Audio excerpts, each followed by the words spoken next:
Ladies and gentlemen, boys and girls, welcome back to Basketball Conference, the ACC Football Podcast. My name is Joey Weaver. He is Mike McDaniel. Mike, we're heading to Charlottesville, talking about your Who's tonight. Who we got talking to us? Justin Ferber, CavsCorner.com, editor-in-chief over there. Justin's been on our show, maybe 4 times now. A bunch. He's our UVA guy. Justin, what's going on, man? I've seen some stuff in the last few years, that's for sure. Yeah, I'll say. Yeah, it's been every year. I feel like has been wildly different than the next. So excited to see how this one plays out. Well, and OGs will know that Justin. A lot of those things that he's seen have been on my LinkedIn. If you like that callback to the first time I think he was on the podcast. Shout out to my professional career, which is unrelated. Justin, it's great having you back. We're excited to kind of talk about year 2 here of the Tony Elliott era at Virginia. Year 1, things got off to a bit of a rough start.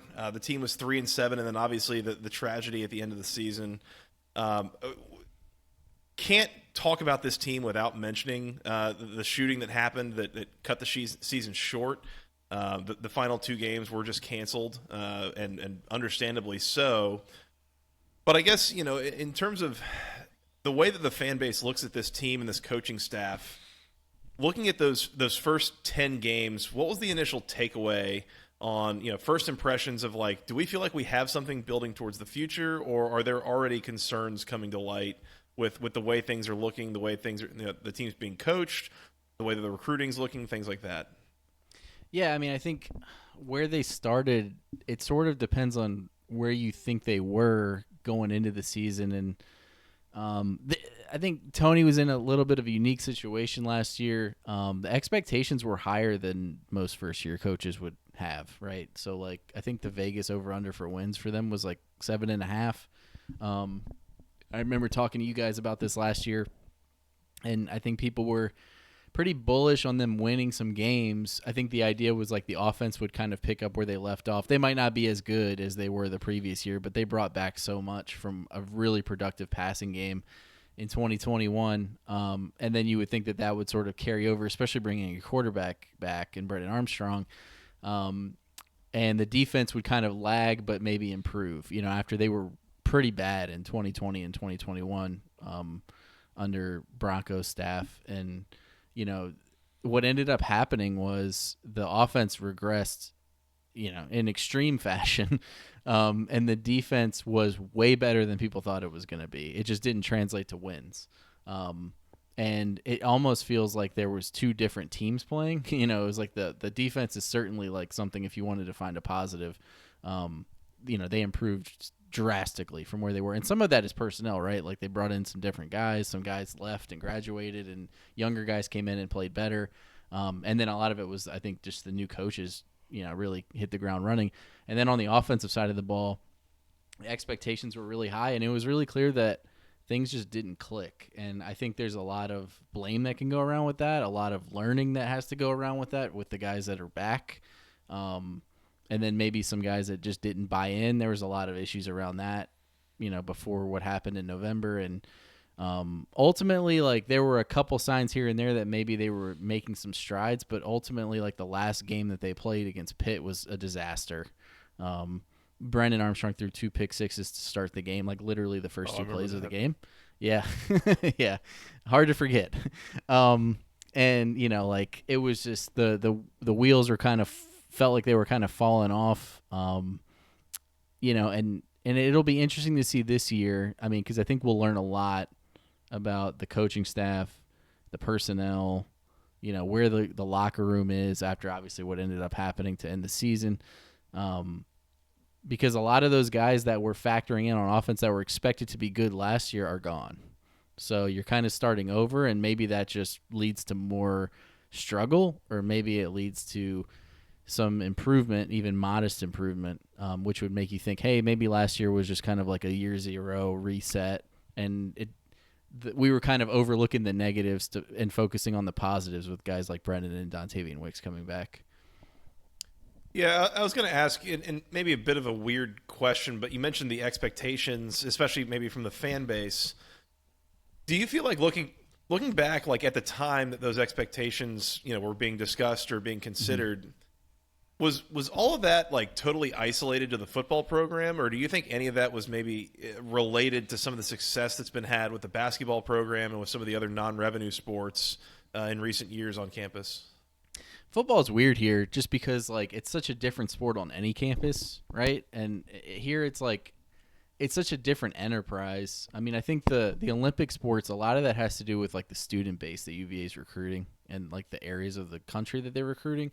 And honestly, it's a big topic right now, but just like the conference that they're in, I think there's a lot of programs that do well with that. And then obviously basketball is humming, but they have one of the best coaches in the sport. So I think that's, I've seen what UVA basketball can be when they don't have that.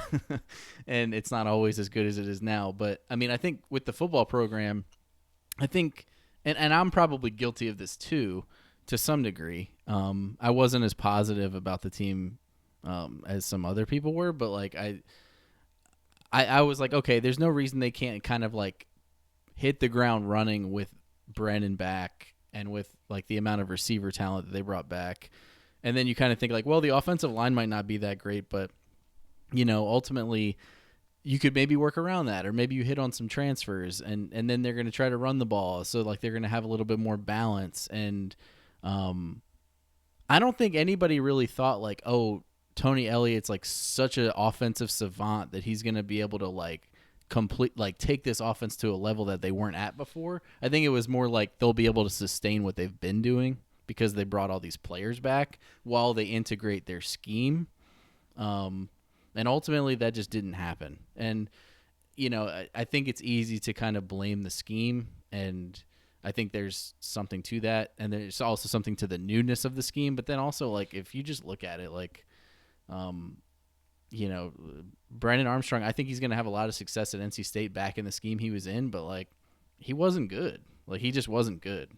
And ultimately, like, the first year of the Tony Elliott era, I'll be able to tell you a lot more about it the next time we talk because, like, I think we need to see more, to be honest with you, because the returns in the first year are not good.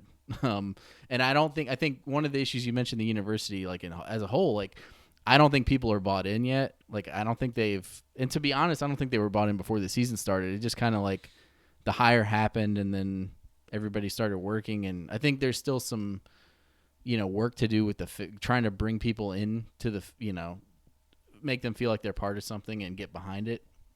I'm just kind of comparing to what's happened in Blacksburg because they both hired coaches at the same time in the same state. And you see there, it's like they haven't won games, but people are kind of bought in. Like, they're like, we're going to head to and a lot of that is the preseason expectations too, right? Like, UVA was expected to be pretty good last year, even with all the changes, and Tech wasn't. So, like, it's almost the prism through which you view the season changes, if that makes sense. We've been having some conversations about that with other coaches in the ACC. It's like Louisville's got a pretty easy schedule this year, but their schedule is definitely harder next year, right? So if Louisville goes out and wins 8, 9, 10 games in year one under Jeff Brom, and then next year they bring back a very similar team and only win like 6, how does the fan base feel about Brom? That's exactly what we thought was going to happen here. I've had a lot of conversations with people. It was like, maybe they can hit the ground running and go like 7-5, 8-4 in year one. And then if you have a bad year two, it's like, well, you can say like the schedule's a lot harder, whatever. Right. And then you at least gathered some momentum on your way through your first season. Well, I'm dying to ask you this because I was not on this podcast last year, I don't believe. I think my son was just born, so I think Joey interviewed you. I'm dying to know about the whole process of hiring Tony Elliott and kind of, because you mentioned, the fan base not really being entirely bought in, like going into last year, and now after a rough year one, kind of where things are at now.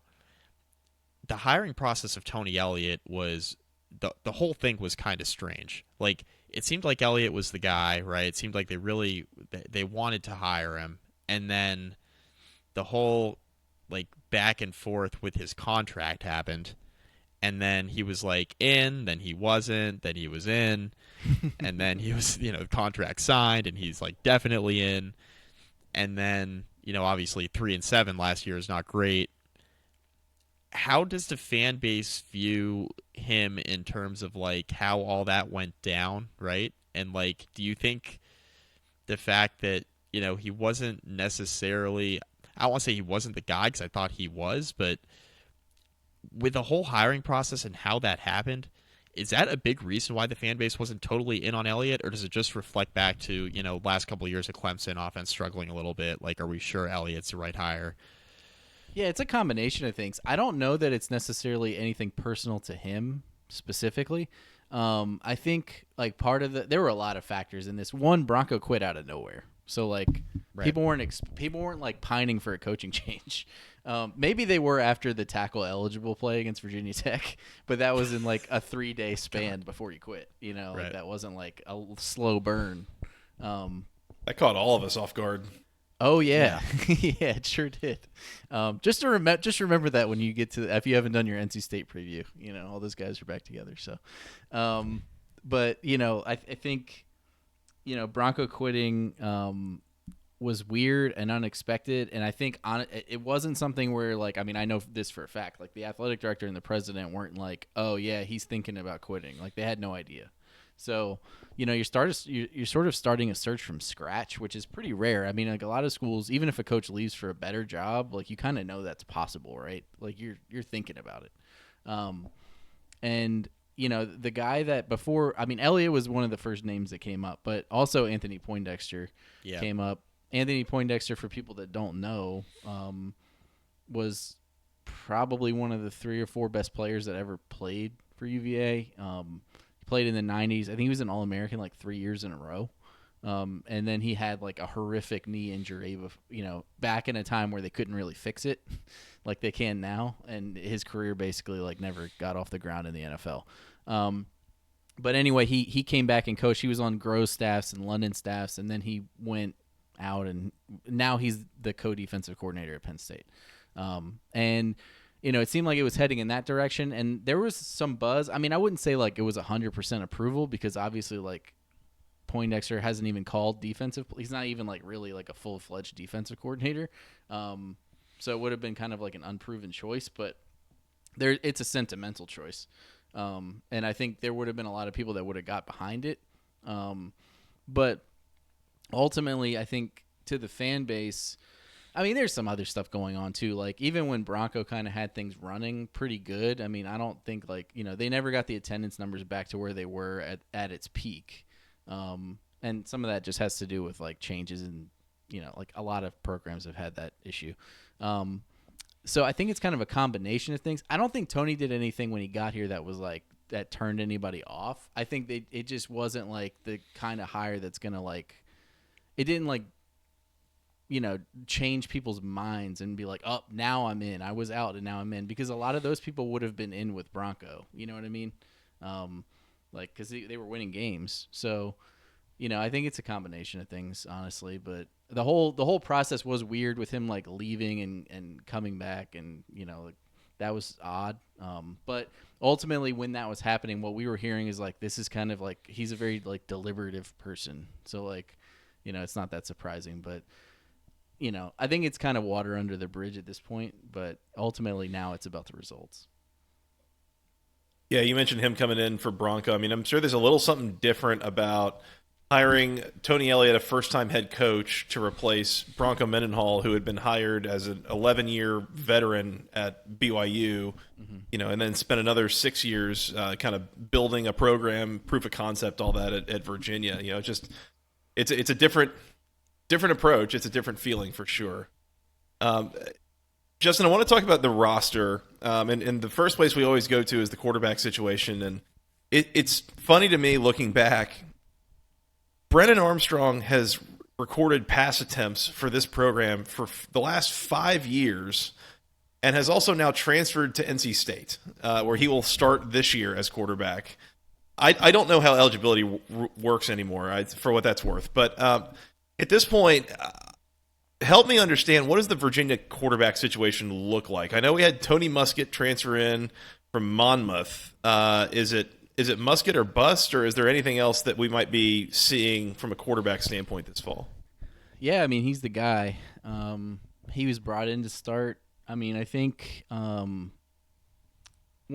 one. You're talking about like how the fan base feels about Tony Elliott and like where he stands and all that. I think some of that is going to come down to how that goes, because that was when the season ended and after all the funerals and stuff that they had to deal with and stuff much bigger than football. Obviously, they had to go get a quarterback, right? Because Brennan was in the portal, and the first guy they went out and like talked to and met with was Tony Muskett. I mean, they kind of picked him early, and I wouldn't say like they brought him in and told him he'd be the starter, but I think that was the implication.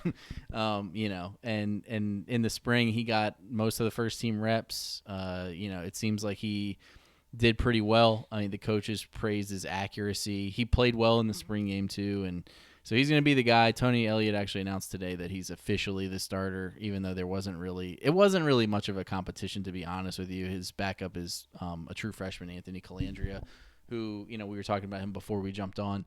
He's performed really well since he's gotten here, and he enrolled early. But he's a true freshman.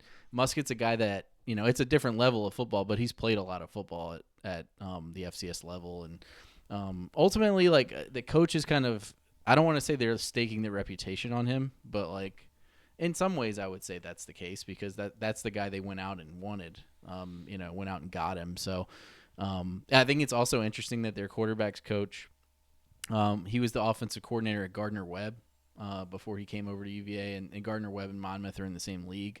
So he's seen Tony Muskett play twice, and he lit them up in both of those games. So I think like that might have been a factor in wanting to get him. And Muskett's a Virginia guy. He's from West Springfield High School in Northern Virginia. So, yeah, I mean, like, we'll see how it goes. I think, he's got some tools. Like, I was kind of skeptical when I heard Monmouth, and then I went and watched, and he can definitely – I think he's certainly a Power 5 capable quarterback from, like, an arm talent, tool standpoint.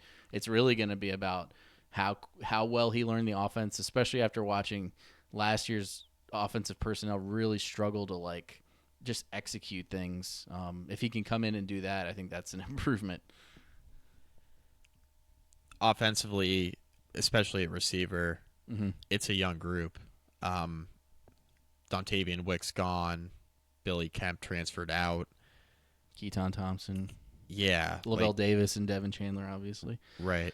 So, I mean, is this the weakness of the roster? Like, is it wide receiver? Is it elsewhere? I mean, at the very least, it's an unproven group, it seems like. I think I'd be more worried about the offensive line. I think, like, if you looked at it on paper, I saw David Hale's like position rankings for the ACC, which I always think is interesting, and he does a good job of sort of breaking those things down. I think he had UVA's receiver group like last in the league, and I completely understand how you would come to that conclusion just based on like looking down the roster, what they have. I would say that I'm probably higher on this group, and a lot of people that are closer to the program are than the outside world is, and that's fine. We'll see where they land. But Malachi Fields was a guy who last year they expected to sort of be a breakout player, and he certainly would have played a lot last year, even with all those other guys on the team. And he got hurt. He like broke his ankle or something. I can't remember what he did. Foot injury or something in like August. So he didn't get to participate in camp or the season. And he played against Pitt and had like a really nice game in his first game back, the last game of the season. So I think he could be like a breakout star at receiver. J.R. Wilson's another guy who was a freshman last year who had to play when all those other guys that you mentioned got hurt at the end of the year. And he had a good game against North Carolina. They brought in Malik Washington, who was a all Big Ten player at Northwestern. Solid. I think he'll probably lead the team in catches. He's like a slot guy. And they've got a couple other guys like that can make a dent. Demick Starling, he's sort of like unproven, but probably one of the fastest players in the conference. He's super, super fast, like track guy. It's just whether he can kind of put it all together as a football player. And then they have a couple freshmen that everybody seems to like, Sedarian Harrison and Jaden Gibson, who are going to play. So I think the receiver room is going to surprise some people. I don't think they're going to be like, I don't think it's going to be like, a Mike Leach air raid, guys just catching balls all over the place. But I think they can make plays, move the chain, score touchdowns. I think if I was looking for a weakness, it's probably offensive line and then also the cornerback group, just because there's so many new guys there. But I trust the defensive staff to figure that out. The offensive line, you have a new offensive line coach, and it's just a completely new group, really. I mean, like with all the guys that have left.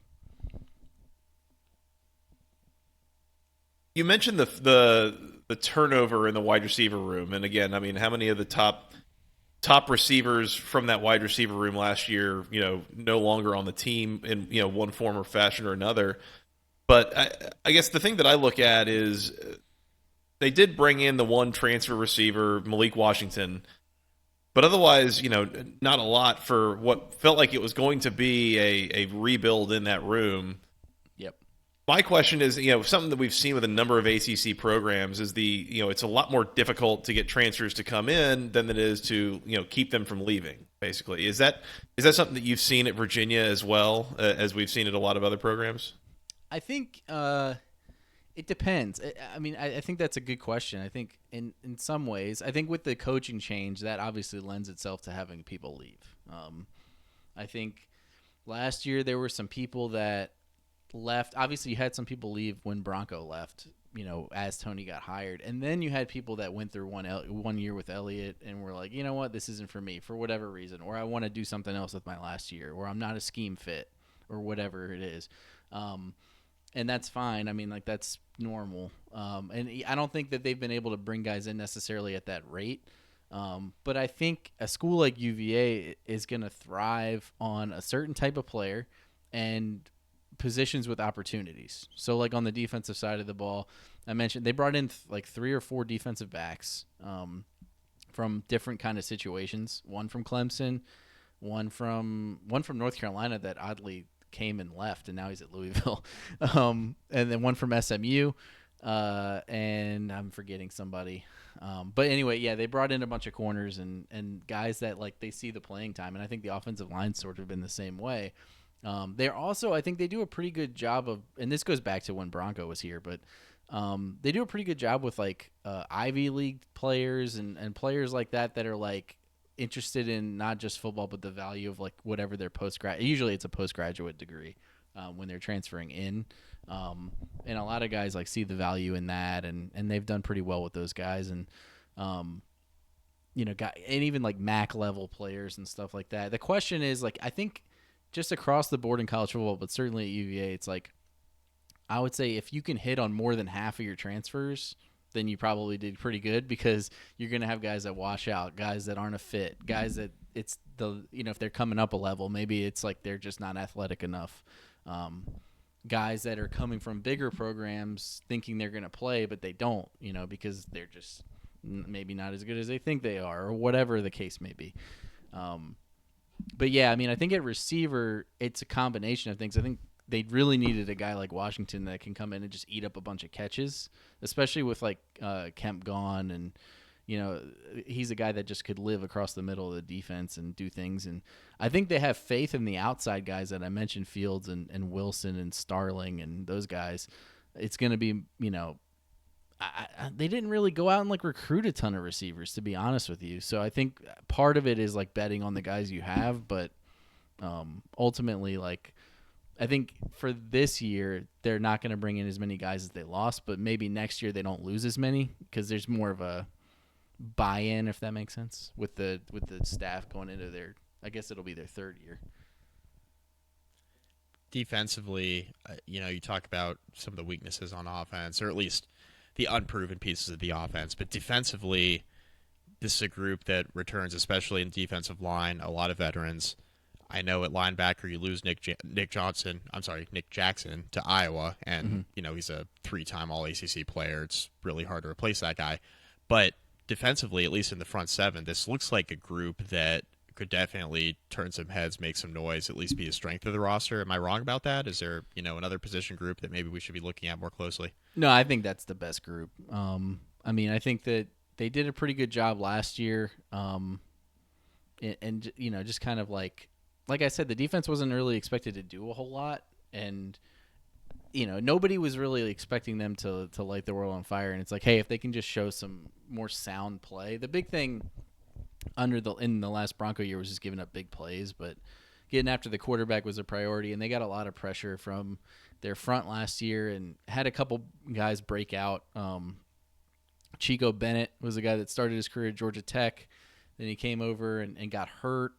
And then once he, started playing last year, I think he led the team in sacks. He's a solid player. He's a little banged up right now, so hopefully he'll be able to kind of get right before the season starts.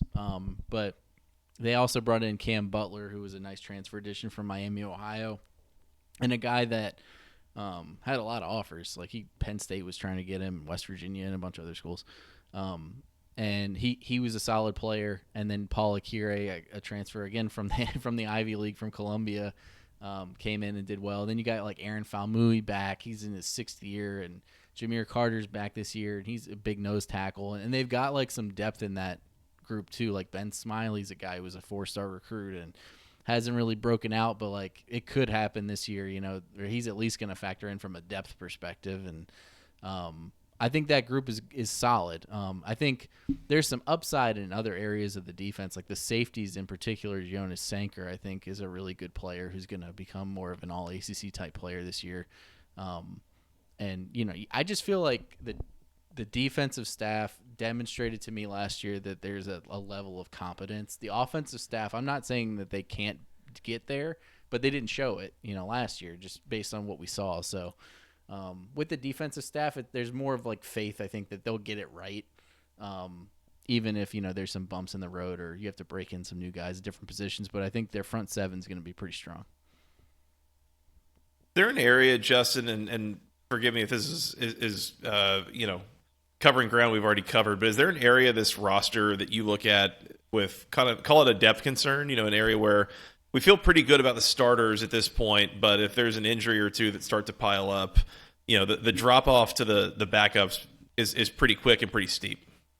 Yeah, I mean, well, there's a few, and that's usually why your team has low expectations, right?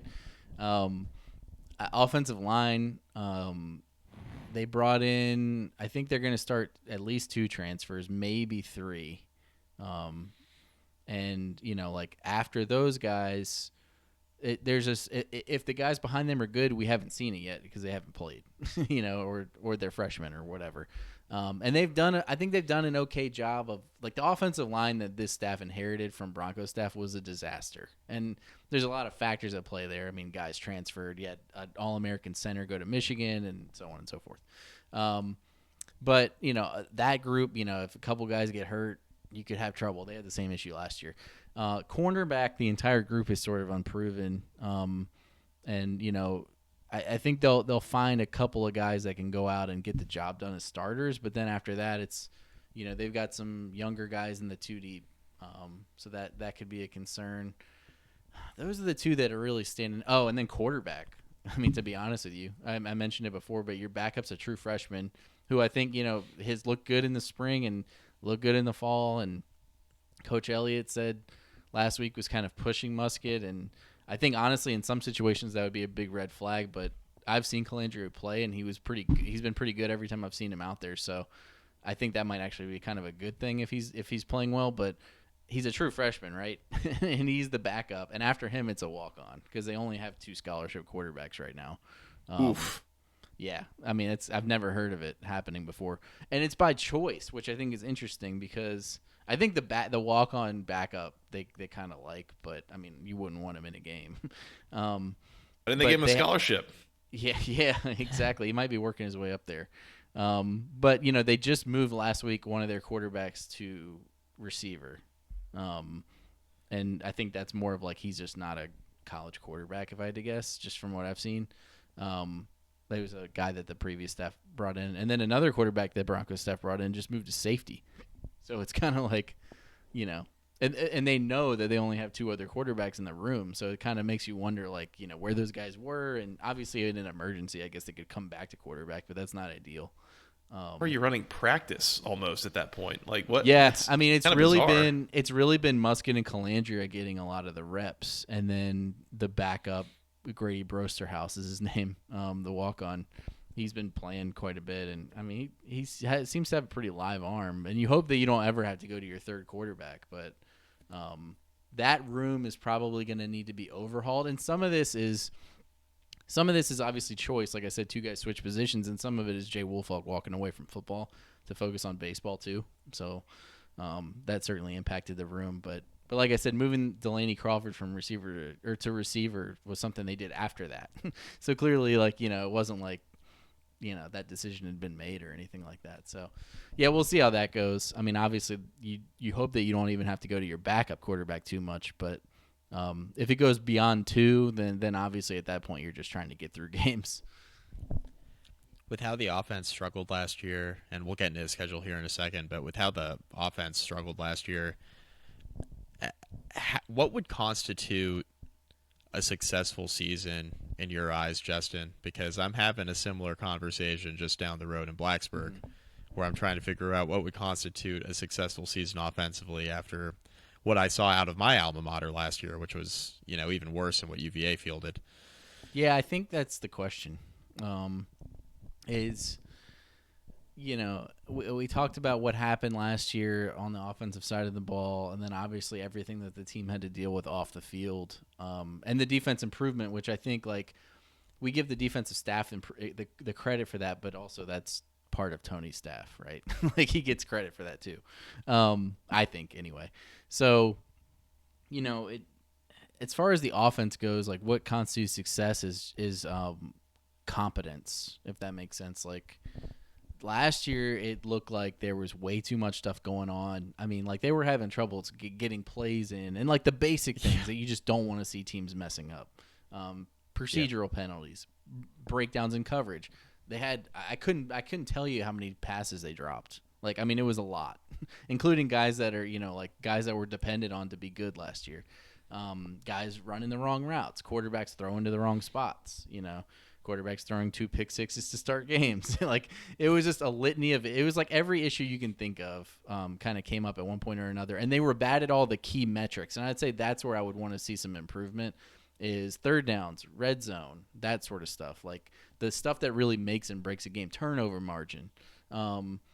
That's the stuff that they need to do a better job of. It's just really executing. I don't think anybody is expecting this offense to, like, suddenly start scoring 30 points a game with the personnel they have. But I would at least, I think most fans agree, like, I would at least like to see that it feels like the coaches and the players have a better idea of, like, what they're doing. Everybody's on the same page. Even if, like, they're only scoring, they scored 17 points a game last year after scoring 30 plus the year before. That's a huge drop off. And I think they were last in the ACC in scoring.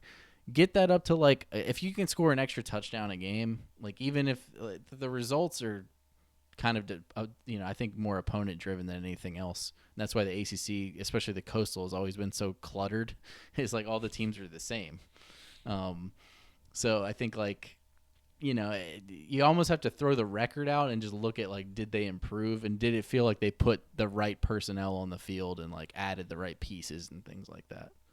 Let's take a quick second to remind you about Section103.com. It is the internet's premier place for all things wonderful, wonderful Georgia Tech apparel.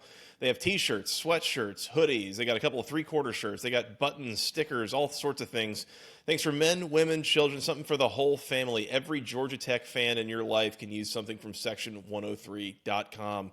Use promo code GOACC for 10% off your first order. They've got some new things all the time coming. Recently came out with some new player shirts. Jerseys, I guess as the kids would call them. Things with a logo on the front, a number on the front, and a number on the back, along with a name. They got shirts for both Zach Pyron as well as Dante Smith, who kind of project to be Georgia Tech's starting quarterback and running back this year. So if you want to support those players, I believe they get some NIL money out of it too. So just, keep that in mind for what it's worth. They've got the Juniors Grill shirt. They've got all sorts of great products there. They've also recently come out with a clearance section. So if you're looking for some T-shirts or a couple of hoodies for a slightly lower price point, go check out the clearance section. Once again, it is section103.com or at section_103 on Instagram. Give them a follow. Check it out. All things wonderful Georgia Tech apparel. Again, using the official team colors, the official word marks, everything. It is all officially licensed. It is super comfortable, super high quality. I love mine. You will love yours as well. Check out the performance wear if you're looking for things to keep you cool here during the summer. In any case, One more time, that is section103.com, the internet's best place for all things wonderful Georgia Tech apparel. That's it for now. Let's get back to the show. Let's hit the schedule, Justin. We will start with week 1, where I have good news and I have bad news. What's the good news? Good news, it's a home game. Yeah, well, The no, bad news it's in is, Nashville. Oh, crap. Yeah, in a very Well, never neutral, mind. a very neutral Nashville, I'm sure. Yeah. Is that at LP, I guess, then? Yeah, cool. exactly. Or Nissan Stadium, I guess. Yeah, so not a home game. You're taking on Tennessee in an NFL stadium in Nashville. So that So won't a be road great. game. Yeah, decidedly a road game. Out of conference also the following week against James Madison, the following week on the road at Maryland on a Friday night, and then a few weeks later at home against William and Mary. From an out of conference standpoint, and from a talking about a program with a relatively young head coach still trying to establish themselves, all this stuff, this feels like a mildly nightmarish out of conference schedule. Like, you'd maybe struggle, I think, a little bit to get to 2-2 here, and I think 0-4 is on the table In non-conference play, I mean, William and Mary's the number 4 FCS team. So, I mean, they're not bad. Not good. The Fighting Mike Londons coming back up to Charlottesville. Yeah, I mean, I think it's not great. The ACC has the rule that you have to play a Power 5 team, or I think BYU also counts, or Notre Dame. But, like, they didn't have to play Tennessee and Maryland. And that's the kind of stuff that, like, if you go back to the Mike London years, like, they were doing that way too much. Like, they would be playing, like, UCLA and Notre Dame in the same year, or, like, BYU and Oregon, and stuff like that. And it's just like I think you want to have excitement around your program and play those games, but ultimately, like, if you're not in a position to compete in them, you're only doing yourself harm. And I think the Tennessee game, it's a perfect example of a program looking at where they stand in that moment and scheduling it and not thinking ahead. Because it's like they scheduled it between Broncos last year and Tony's first year, right, in the summer. So it's like they were probably thinking, like, oh, Broncos gone, but, like, the program's been consistently winning. Tennessee had a solid year last year, but they hadn't gone 10-2 yet, so it didn't feel like impossible to beat them. And then you also had just higher expectations around the program in general. So, like, they added that game to a schedule that already had Maryland on it. JMU is kind of a nightmare just because it's a zero-sum. It's like it's one of those games for UVA where it's like if you win the game, like, that's great. Like, you got to win. And I think fans would feel pretty good about beating JMU because JMU's been good. And it would be a relief to beat them. But also, it's like you're kind of setting yourself up to where it's like if you beat them, the outside world's probably not going to give you a ton of credit. But there's also a really good chance you lose. I don't expect them to beat Maryland on the road. And then Maryland comes to UVA next year. But I think that's going to be a tough one, on a short week, too, because they play on a Friday. And then, William and Mary, I think you have to just assume that they're going to win that game, but, like, it might not be easy. I think the problem you kind of run into is, like, these games kind of stacked at the beginning of your schedule with also NC State and Boston College in there. You start to envision a scenario where if things don't click, you can really start stacking up losses, and then it's hard to kind of come back from that. So the whole stacking up losses thing is what I want to talk about here because, I mean, the out of conference, tough, right? And then, you wrap up with William and Mary first week of October before the bye week. And you mentioned, William and Mary is one of the best teams in the FCS. Mm-hmm. You mentioned the Mike London factor coming to Charlottesville. It's going to be an emotionally charged game. It's the second non-conference in-state team that UVA plays, which they're is going very for the weird state too. title, I guess. Right? Yeah, exactly. And then, you go into a bye week, and then coming out of the bye, you play 3 of your next 4 on the road against North Carolina, Miami. Then you have Georgia Tech at home, but then you go on the road to Louisville on a Thursday. Mm-hmm. On a short week. What the hell? Yeah, I mean, that stuff, I think that do? stuff's a little out of their control just because, like, it's an ACC thing. But right. I think the bye comes at the worst time because it's after Agree. William and Mary, so it's like The only way that it would be good is if that was like they had been like 0-4 or whatever and then won, and then it's like, okay, maybe you take some momentum into your bye. Yeah. But it's like, I'd rather get that bye maybe like after NC State before Boston College, or after, like I don't know where you would want to put it, but yeah, I mean, they have the bye, and then they go to, I think, what is it, Carolina and Miami, and then they have, and then they finish with 3 of 4 at home. So it's like maybe you try to get some momentum going at the end, but the thing is, like, the damage is done if you're like 1-6 or whatever, right? Like, and see what happened. And this is something I think I'm going to be keeping a really close eye on this year. Is last year in camp there were some issues. I think, like, I went to practice a few times, and at the end of practice they let us talk to players sometimes if we have media availability, and there'd be like guys running, and that's not something you want to see, but at the end of practice. But it happened a few times, and I was like, okay, whatever, he's just trying to like set his culture, do his thing, whatever. And that's fine, but there was a lot of talk about like how things were progressing and things were going well, but then once the game started getting played and things started to go bad, it felt like Tony kind of like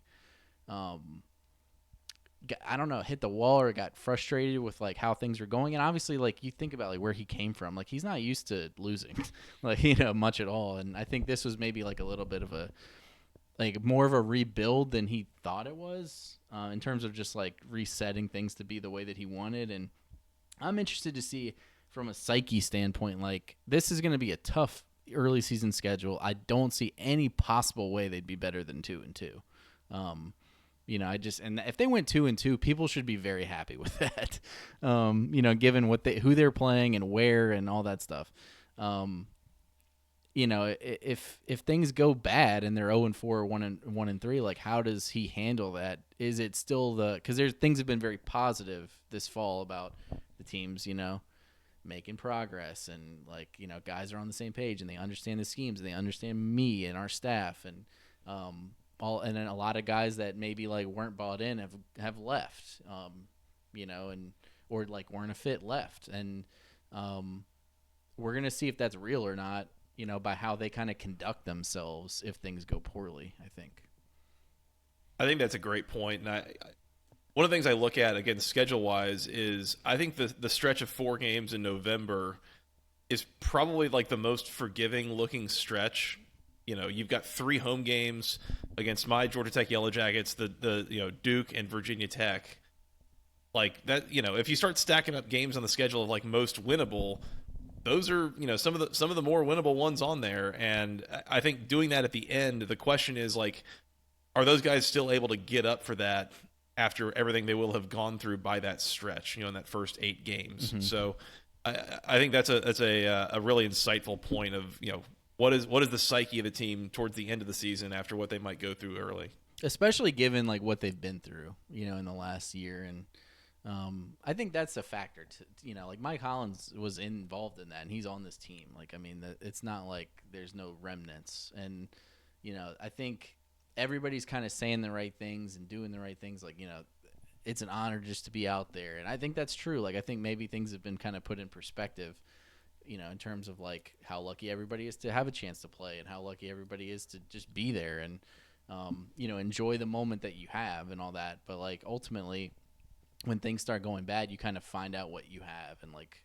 how tough you are, and like, how resilient you can be. And I think this is a team where like they have a chance to kind of maybe start off a little rough, but like show some progress even if the result isn't there, and then maybe like have a chance down the stretch to turn things into, I'm not saying turn it into like an 8-4 or like anything like that, but maybe, go from 2-4 start to a 5-7 finish or something. I don't know. And I think if you did something like that, I mean, you're not going to all of a sudden like sell out all your games in 2024 if you go 4-8, 5-7, but there might be some signs of life, you know what I mean? Some progress, that will at least demonstrate to someone like me that tries to cover the team sort of arbitrarily that, he is the guy that could turn this thing around, versus if you see kind of what you saw last year, and the results, like your win-loss record isn't good, then it becomes,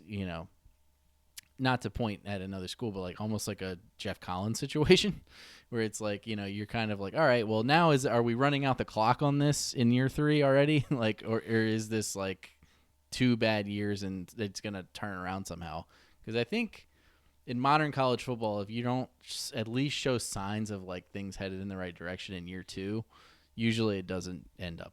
I don't see a lot of examples of like year 3 things all of a sudden falling into place.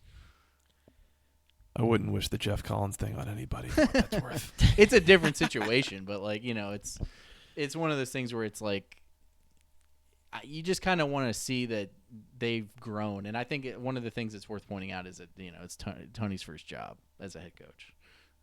And I think he probably learned a lot about organizational structure. And, that was an area where Bronco was like really on top of things. He'd been a head coach for so long and he's very detail oriented.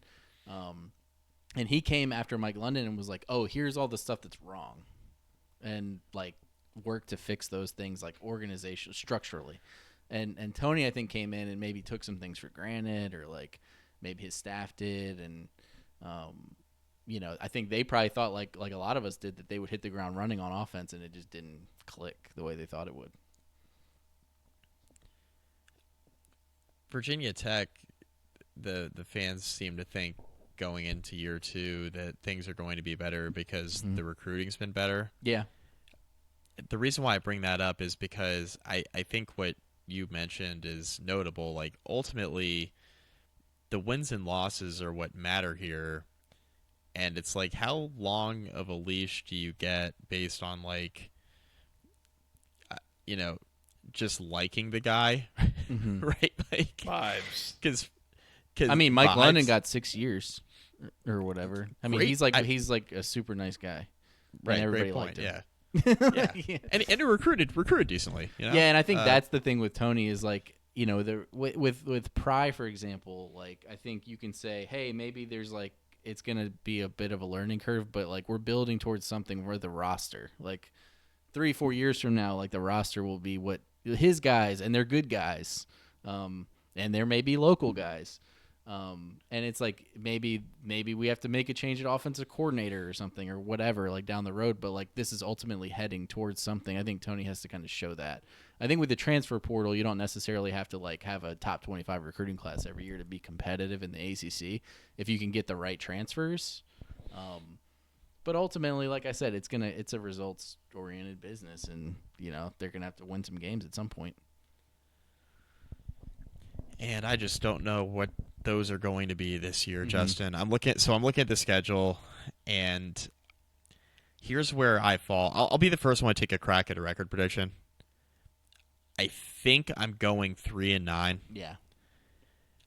So here's how I'm gonna fall on that. So the out of conference is brutal for a rebuilding team, and just kind of how the games fall. And you're a 4-touchdown underdog against Tennessee in week 1. I saw that line today. I mean, that's what do you do, right? That's Joe just Milton, to see what you got game. That's just what do you got, right? What do you do? I think JMU, we're laying them, by the way. right? Jesus. Well, the thing with Tennessee is like you can see how the spread would get so big. It's just like the way they play, like they can just spiral on you really quickly because they score like in 50 seconds.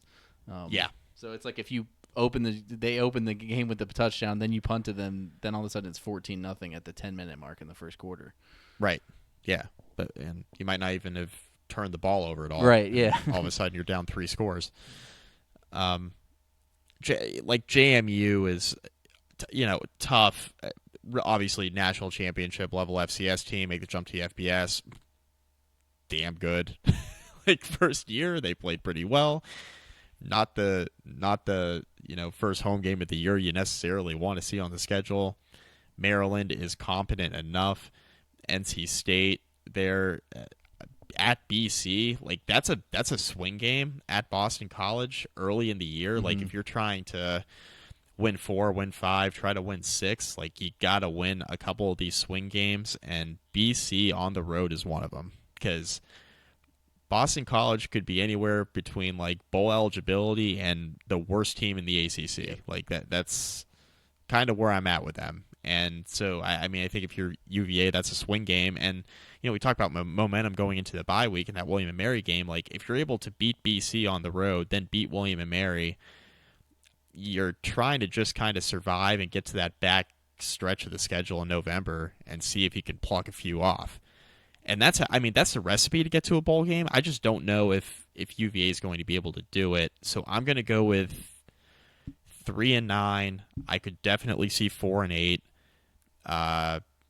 And then, if UVA, if they go and win 3 out of 4 in November, they could win 5, maybe 6, especially if, you pluck off William & Mary, BC, maybe you get James Madison. Mm-hmm. Like, that's how you get to a bowl game, is having a really strong November and just kind of surviving and winning one here and there early in the schedule. But I just don't see it. I think the defense will be pretty good. I think Muskett will be serviceable. There's just a lot of unknowns on the offense. You mentioned the offensive line, the receiving core, running back room. There are just a lot of questions on offense. It wasn't very good to begin with last year. And I think the defense will keep them in games, relatively speaking, but to a degree, your defense is a function of your offense too. Saw that in Blacksburg last year with my Hokies. Like, the defense I thought was pretty good, and then just wore down as the season went on. Just the offense was so bad, and the defense I thought was solid, but just could not on the stay field off too the much field. too. I mean, on the field way too much, and you get demoralized. I think like the Pitt game last year. It's like they're already down 14-0. They haven't even played it down. It's like hard to get them like motivated to keep going. Yeah. So that's kind of where I'm at. It's like I think the defense will play well and keep them in games, and I just think they'll get tired, especially if the offense is just like not too improved. So I'm just gonna go with 3-9, and I could see 4-8. And there's a narrow path to better than that, but it's just the schedule just lays out real poorly, I think. Yeah. I mean, that's where I am with it. I think you kind of nailed it. I think there's like a narrow path for them to exceed our expectations, but it requires them to you kind of went through the games. Like, it requires them to win a bunch of toss-up games or, worse. Like JMU, I would say, is like a coin flip. I'd say the one thing UVA might have in their favor in that one is that JMU has like a new quarterback, and they just might not. UVA might be able to keep them from scoring, or at least keep the game low scoring. I think that's kind of a swing game in your season. If you win that one, it's like, okay, the first game was against Tennessee. Like, everybody knows you're going to lose that one. And then, like, you kind of, all right, you beat a good JMU program at home. Like, I don't know that that's going to lead to you winning 6 games, but it might at least avoid the disasters. I mean, there's a disaster scenario where they could go, like, 1-11 or something. Like, it's very possible. If you didn't hit on the transfers and – you do lose like your first 5, which is very possible.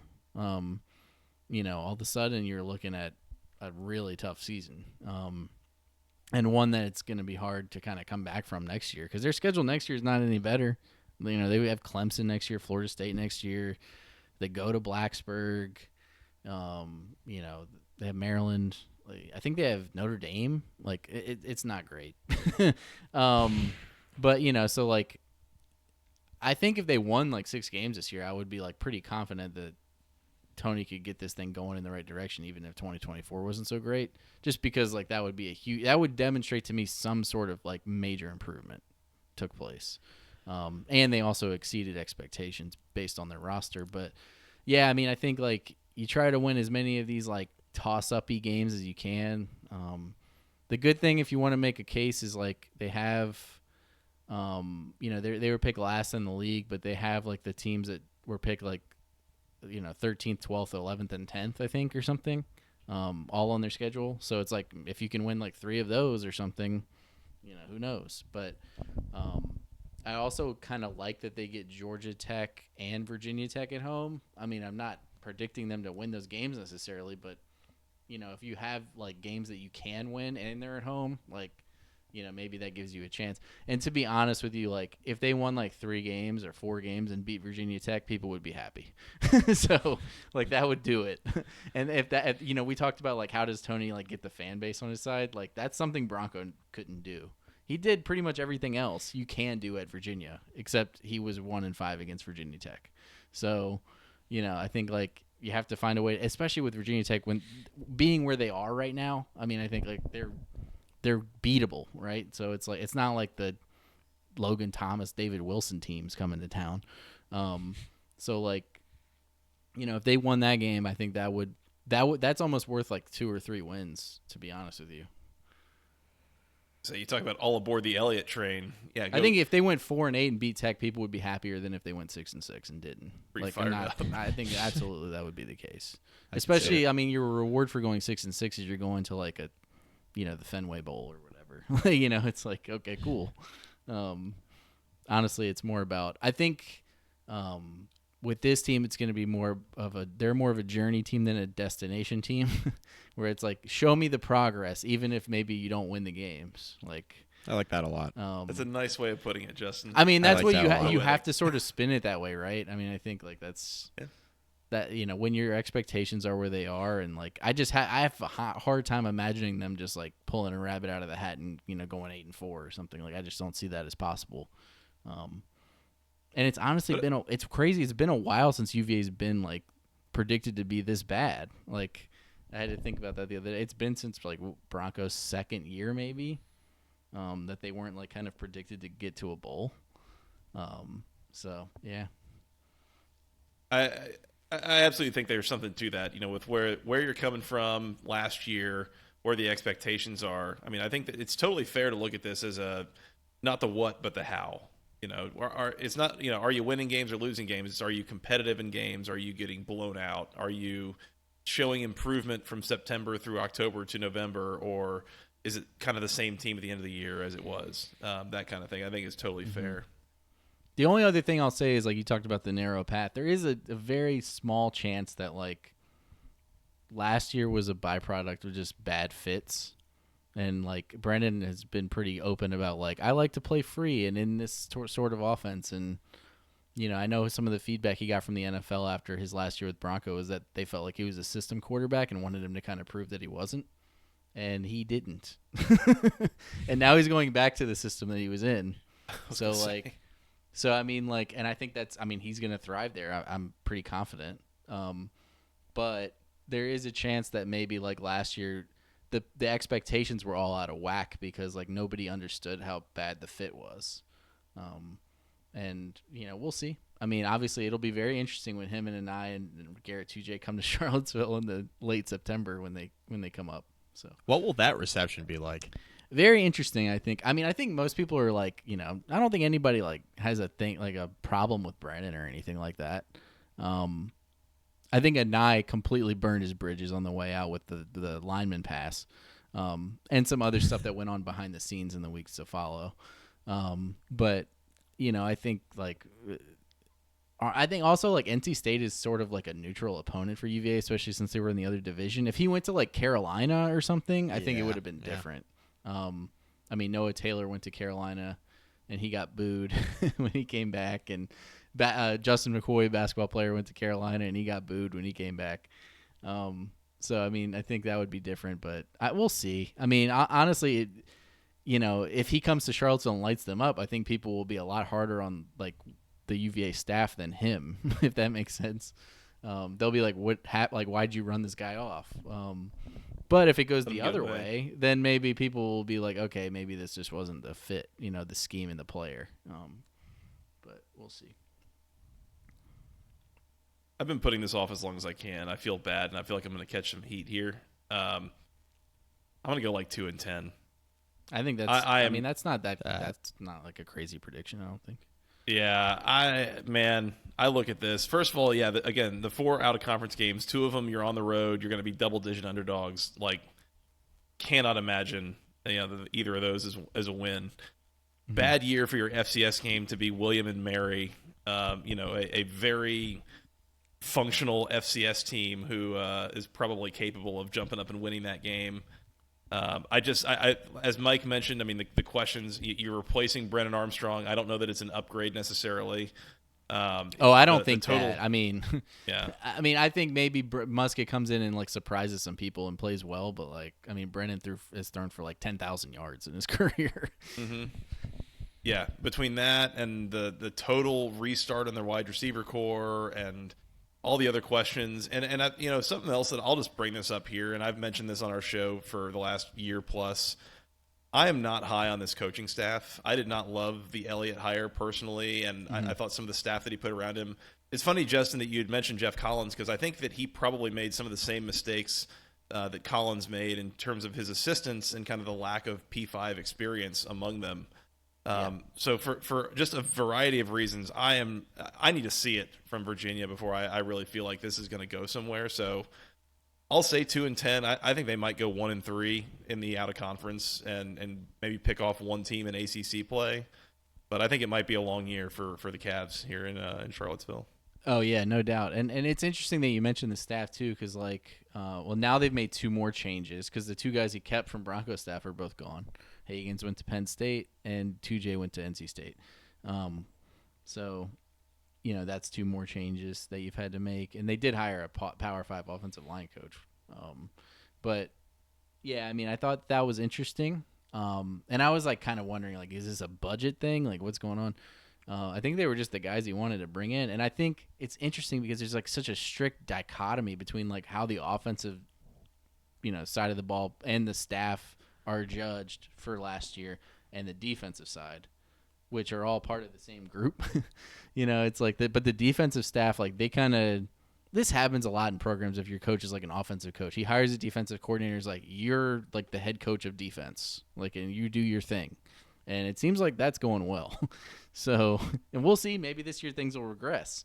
But like, and those guys aren't really Power 5 coaches, but they seem to know what they're doing. And they had good Radzinski had good defenses at Air Force, and he brought a guy with him who's a really good secondaries coach, it seems like. So, yeah, I mean, we'll see. Ultimately, you're kind of judged on the results, and there might not be wins and losses this year for this team, but just what they look like. Mike, that's all I got for Justin. Anything else before we get him out of here? Very thorough, Justin. Appreciate it, buddy. Yeah, we'll see if you get to use the Virginia is awesome sound at all this year. Oh, that's certainty. You might get a reprieve. Oh my God, that's a certainty. There are a lot of things that could go either way in ACC football, but the Virginia's awesome drop coming out is a certainty. I don't think you'll hear me saying that too many times this year, unless we're really surprised. If that sound actually came out with me saying it, like with the original sound, like saying it again, that probably means Virginia's on their way to a bowl game. Yeah, if they beat Tennessee, you have to, basically. I don't think I have a choice, and I'll remember this conversation here in about 10 days if it goes down that way. Yeah. We'll see what happens. Justin, you're the man. Really appreciate it. Do you want to take a second and tell the people where they can go find your stuff? Yeah, sure. We're at CavsCorner.com. We're on the Rivals.com network if you're into recruiting and stuff like that. We do a lot of football and basketball coverage. Obviously, if football doesn't go well, hopefully the basketball team will pick us up in November with content and things like that. So, yeah, check us out if you're a UVA fan. If you're not, you're probably not going to be very interested. Really appreciate it. Every once in a while, I'll do like a realignment thing or something, but for the most part, it's UVA stuff. Straight up. There you go. Straight up. Make it worth everyone else's while. Or maybe if you like to like hate read, if you're like, man, like let's see how bad things are over there. I mean, I know people do that with message boards, so. I got way too many people who follow me and post stuff about UVA, just the fan accounts, all that stuff. I see plenty of the UVA message boards without trying to, Justin. Yeah, as you can imagine. Sure. Message board geniuses too. Obviously, I'm always proud when our site ends up on there somehow. We'll make sure that they follow CavsCorner.com, Mike. Yes, yeah, for sure. Justin, you're the man. Really appreciate it. We'll love to have you on sometime again soon. All right. Sounds good. Thank you. Mike, let's get out of here. We are wrapping up team previews. I think we got 2 more ahead of us, so we will get out of here and go do that. In the meantime, come find us on Twitter. I'm at FTRSJoey. He's at Mike McDaniel SI, together at BC Podcast ACC. And go find Justin on Twitter at Justin_Ferber or at CavsCorner.com on the Rivals Network. We're on iTunes, we're on Spotify. Hit that subscribe button. There's ratings on both of those services. I think there's others. Just go find us wherever you get your podcast. Please do. Send us an email. Longest email address known to man, basketballconferencepodcast@gmail.com. Nailed it. Thank you. Where else are we on the social medias? Facebook.com/basketballconference. Rate, review. Find some of our podcasts there. We're on Instagram @BC Podcast ACC. Also on YouTube, youtube.com/@the ACC Football Podcast. Yeah, YouTube been a little spicy lately, so go jump in. Spicy. Jump in the comments. Go check it out. We're gonna have some stuff there, especially as the season gets going. Might be some Saturday night content after the games are over. So just make sure you hit the subscribe button so you know when we go live, just in case. Yep. Just in case. I think that's it, Mike. Did I forget anything? We're good, man. We are almost done with previews. We are. 2 more teams left. You want to come back and preview them? Yes, sir. I think we have to. Obligated. All right. That's what they pay us the big bucks for, Joey. Every one of those big bucks. That's right. That's exactly what it is. Yes. All right. We'll be out of here. We'll go preview those teams, and we'll talk then. Yep. All right. Well, until then, for Mr. Mike McDaniel and for Mr. Justin Ferber, I am Joey Weaver. Thank you guys so much for listening. We will talk to you again soon. Until next time, go Hoos and go ACC.